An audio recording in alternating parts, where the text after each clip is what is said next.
येणाऱ्या 24 मार्च 2025 हा दिवस जागतिक टीबी दिन म्हणून संपूर्ण भारतामध्ये साजरा केला जाणार आहे। आणि त्या दिवसामध्ये 100 दिवसाचं हे टीबी मुक्त अभियान लातूर जिल्हा परिषद यांच्या माध्यमातून जिल्हा क्षयरोग अधिकारी यांनी सुरू केलेला आहे। आणि त्या 100 दिवसाच्या अभियानाचा शुभारंभ आज या ठिकाणी होतोय। त्या निमित्तानं व्यासपीठावरती उपस्थित असलेले आपल्या जिल्हा परिषदेचे मुख्य कार्यकारी अधिकारी सन्माननीय अनमोलजी सागर साहेब, उपस्थित असलेले आपल्या जिल्ह्याचे जिल्हा आरोग्य अधिकारी सन्माननीय डॉक्टर बालाजी शिंदे सर, ज्यांच्या मार्गदर्शनाखाली ही मोहीम सुरू राहणार आहे। ते आपल्या जिल्ह्याच्या क्षयरोग अधिकारी डॉक्टर सुमित्रा तांबारे मॅडम, तालुक्याचे क्षयरोग अधिकारी doctor Ramrao Pawar, doctor Harshvardhanji Raut, doctor Sanmayji Khere, doctor Deepakji Lande आपले प्रभारी सीएस, त्याचबरोबर आमच्या महाविद्यालयाच्या प्राचार्य डॉक्टर स्मिता खमितकर मॅडम, समन्वयक डॉक्टर अतुलजी कुलकर्णी, व्यासपीठावर उपस्थित असलेले सर्व आरोग्य विभागातील आमचे बांधव भगिनी, मोठ्या संख्येने उपस्थित असलेले आमच्या आशा वर्कर, सर्व आमच्या महाविद्यालयाचे टीचर्स बंधू भगिनी, सर्व होणारे आमचे भावी डॉक्टर्स मित्र आणि पथनाट्य अतिशय सुंदर आणि कल्पकतेने ज्यांनी या ठिकाणी तयार केलं ते आमचे डॉक्टर विकास निलंगेकर, डॉक्टर साठे मॅडम आणि यामध्ये सहभागी झालेले आमचे सर्व विद्यार्थी। खरं तर प्रथमतः आज या निमित्तानं आपल्या महाविद्यालयामध्ये, आपल्या संस्थेच्या परिसरामध्ये, या कॅम्पसमध्ये आपले मुख्य कार्यकारी अधिकारी डॉक्टर अनमोलजी सागर आणि त्यांचे सर्व सहकारी आलेले आहेत। त्याबद्दल मी संस्थेच्या वतीनं, ट्रस्टी या नात्यानं आणि आपल्या महाविद्यालयातील सर्व शिक्षक बंधू भगिनी, कर्मचारी, विद्यार्थ्यांच्या वतीनं मनपूर्वक हार्दिक स्वागत करतो, त्यांचं अभिनंदन या ठिकाणी करतो।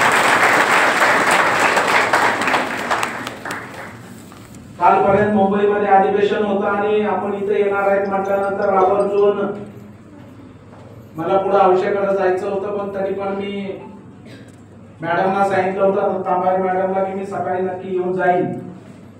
त्यामुळे आपण आलात, आपलं स्वागत आहे। निश्चितपणानं टीबी मुक्त भारत हे आपले पंतप्रधान नरेंद्रभाई मोदी साहेबांनी घोषणा केलेली आहे आणि त्याला अनुसरून हा शासनाच्या वतीनं जो 100 दिवसाचा कार्यक्रम आपल्या जिल्ह्यामध्ये होणार आहे, त्याच्यामध्ये शासनाच्या माध्यमातून जर रुग्ण आढळला तर त्याला कुठल्या पद्धतीने उपचार करायचे, त्याला शासन काय देणार हे सुद्धा आपल्याला या ठिकाणी अधिकाऱ्यांनी सांगितलेलं आहे। त्यामुळं बाकीचं होईल तेव्हा होईल, पण जेवढे आमचे इथं स्टुडंट बसलेले आहेत किंवा या सभागृहामध्ये आणि बाहेर सुद्धा या कॅम्पसमध्ये जेवढे हजर आहेत त्या सगळ्यांना खोकला लागल्याबरोबर ताबडतोब किमान आपली जी काही तपासणी आहे ती तपासणी करून घेण्याचं काम तुम्ही त्या ठिकाणी करावं आणि त्याची सर्व व्यवस्था सुद्धा आपल्या महाविद्यालयाच्या हॉस्पिटलमध्ये करण्याचं काम त्या ठिकाणी केलेलं आहे।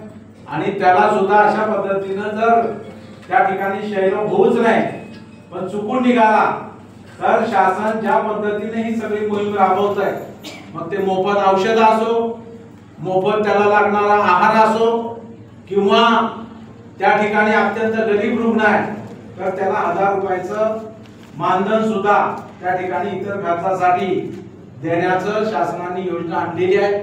त्याचाही फायदा जास्तीत जास्त लोकांना व्हावा आणि 1000 रुपये मिळते म्हणून सारखं भोगत बसावं असंही काही होऊ नये, याही दृष्टीनं काळजी घेणं त्या ठिकाणी गरजेचं आहे। निश्चितपणानं तांबारे मॅडम आणि त्यांचे सर्व सहकारी ही 100 दिवसाची मोहीम यशस्वी करतील आणि आपल्या जिल्ह्यामध्ये एकही टीबीचा रुग्ण सापडू नये अशाच प्रकारचं अभियान त्यांनी राबवावं अशी सुद्धा या निमित्तानं मी या ठिकाणी इच्छा व्यक्त करतो। शेवटी आपण रोगमुक्त असणं ह्याच खऱ्या शुभेच्छा आहेत। जास्तीत जास्त रोगी सापडावेत अशा शुभेच्छा देणं त्या ठिकाणी लोकप्रतिनिधी मला उचित नाही। त्यामुळे रुग्ण सापडूच नाही, पण सापडला तर त्याला बरंच करणं आणि 100% बरं करणं हे या मोहिमेचं काम आहे आणि ते यश आहे। आणि ते यश कसं मिळवलं ते आता आपल्याला इथं टीबी चॅम्पियन आपल्याला दाखवून दिलेलं आहे। त्यामुळे हे काम सुरू झालेलं आहे। तेव्हा निश्चितपणानं मी मुख्य कार्यकारी अधिकारी, जिल्हा क्षयरोग अधिकारी, जिल्हा आरोग्य अधिकारी या सर्वांना मी मनपा अधिकारी इथं आहेत त्यांनाही मी या ठिकाणी या संस्थेचा ट्रस्टी या नात्यानं या ठिकाणी सांगू इच्छितो की निश्चितपणानं जे पथनाट्यानं इथं आपली जनजागृती केली, ही पथनाट्य घेऊन आपल्याला शहरामध्ये असेल, शहराच्या वेगवेगळ्या भागात असेल किंवा ग्रामीण भागामध्ये असेल, जर आपल्याला घेऊन जायची गरज पडली तर डॉक्टर निलंगेकर, डॉक्टर साठे मॅडम यांच्या मार्गदर्शनाखाली हे एकच टीम नाही, अजून एक 4-5 टीम आपण त्या ठिकाणी करू आणि या 100 दिवसामध्ये आपल्याला जिथं कुठं जाऊन हे पथनाट्य त्या ठिकाणी लोकांना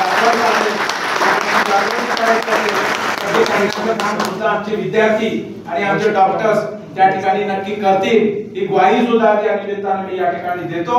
आणि आमच्या या महाविद्यालयाच्या अंतर्गत, हॉस्पिटलच्या अंतर्गत शेजारी 5-10 गावांमध्ये जे पेरिफेरी ओपीडी चालतात तिथेही आम्ही नेहमी त्या ठिकाणी कॅम्प घेत असतो। तेव्हा असा एक कॅम्प त्या प्रत्येक गावामध्ये सुद्धा आम्ही आपल्या सहकार्यानं त्या ठिकाणी जरूरपणाने घेऊ आणि त्यामध्ये सुद्धा आमच्या महाविद्यालयाचं योगदान नक्की असेल ही ग्वाही आज या निमित्ताने आपल्याला या ठिकाणी देतो।